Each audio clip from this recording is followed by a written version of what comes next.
Ուրեմն երբ որ մենք խոսում ենք արագության մասին, առաջին հերթին մենք պետք է մտածենք արագությունը ձեռք բերել նյութը հեռացնելու ժամանակ։ Իսկ որպեսզի մենք նյութը հեռացնենք արագ,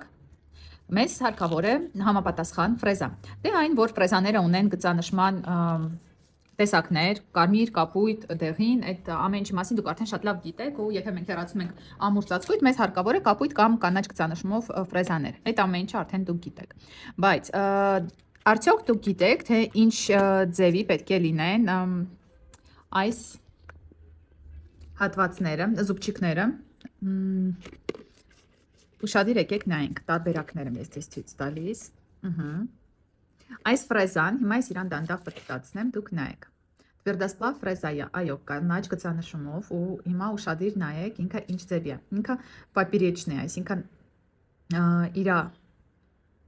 ատամիկները այսենց հիմնականում, որ դուք նայեք, վերևից ներքև ուղիղ գծերով են։ Տեսակ, այս ֆրեզան տալիս է արագություն նյութը հեռացնելու ժամանակ։ Ինքը ազդում է արագության վրա, խոշոր հանելով նյութը։ Նույնը նայում ենք ստեղ։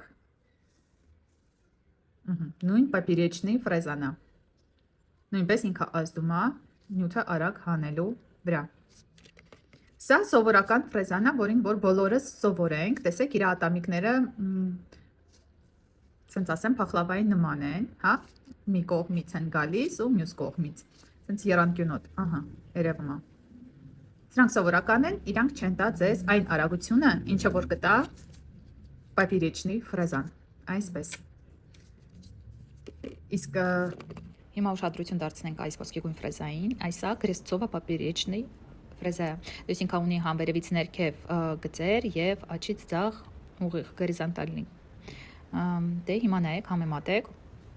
ու տեսեք, այս ֆրեզան ավելի արագ արդյունք կտա, քան այն տվերդասպլավ ֆրեզան, որը գտնվում է իրենից աջ կողմի վրա։ Դե իսկ այս փախլավայի նման ֆրեզաները, որը որ դուք տեսնում եք աջ կողմից գտնվող, դրանք հանելու են ամենադանդաղ տարբերակով։